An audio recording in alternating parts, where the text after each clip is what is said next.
Hello and welcome to Fast Wealth Hub. I'm Sarah, and today we're going to demystify how beginners can actually make money from stocks without needing a finance degree or a Wall Street background. And I'm Mike. Great to be here, Sarah.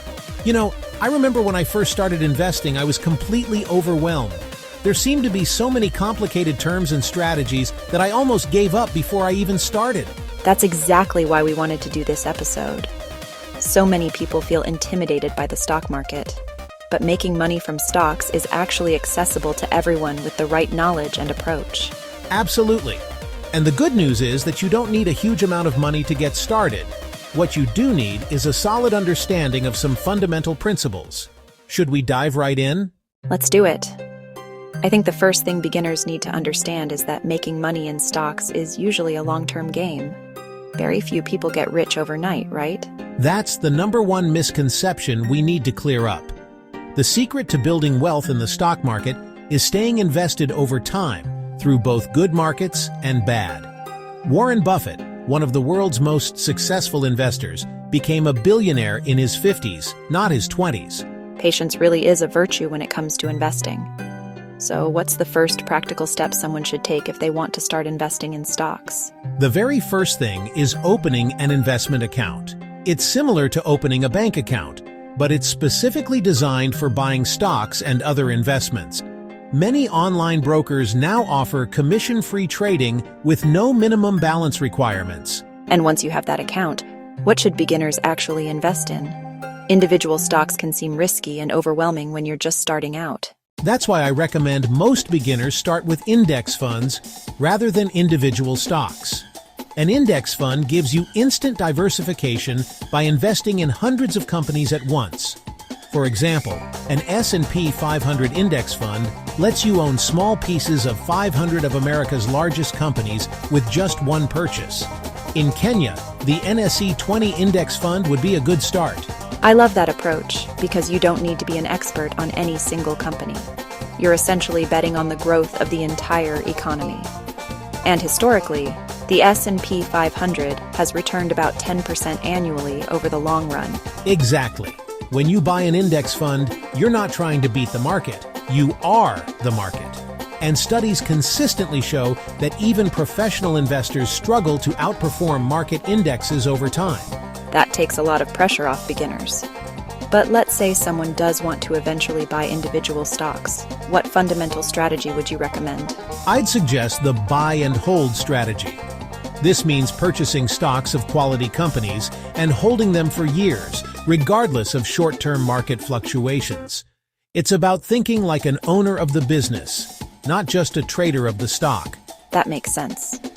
And I've heard that Warren Buffett has a great piece of advice.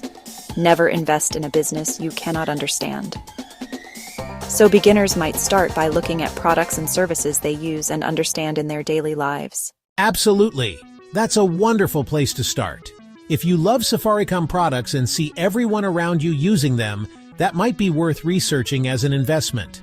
The companies that are visible in your everyday life are often strong contenders for your portfolio. What about diversification? I've heard that term a lot. Diversification is crucial. It basically means don't put all your eggs in one basket. By spreading your investments across different companies, industries, and even asset classes, you reduce your risk. If one investment performs poorly, others might perform well and balance it out. And that's where the index fund approach really shines for beginners, right? Because you're automatically diversified across many companies. Precisely. Now, another strategy I recommend for beginners is shilling cost averaging. This means investing a fixed amount regularly, like KES 10,000 every month, regardless of what the market is doing. I love shilling cost averaging. It takes the emotion and timing pressure out of investing. You automatically buy more shares when prices are low and fewer when prices are high, which can lower your average purchase price over time. And it helps establish that consistent investing habit, which is key to long-term success. Many people actually do this already through their 401k retirement plans without realizing it. Are there any other fundamental strategies beginners should know about? One more I'd mention is dividend investing. Some companies share their profits with shareholders in the form of regular dividend payments. These can provide income while you also potentially benefit from the stock's price appreciation. That's like getting paid while you wait for your investments to grow. And I understand that companies with long histories of increasing their dividends tend to be stable, established businesses. Exactly. Companies like Standard Chartered, Safaricom, and KPLC have shared their dividends every year for decades. When you reinvest those dividends by buying more shares, it can significantly boost your returns over time through compounding. I think we should address one more thing that scares beginners: market downturns. How should new investors handle it when their investments start losing value? That's such an important point. Market drops are normal and expected. The stock market is the only place where things go on sale and everyone runs out of the store.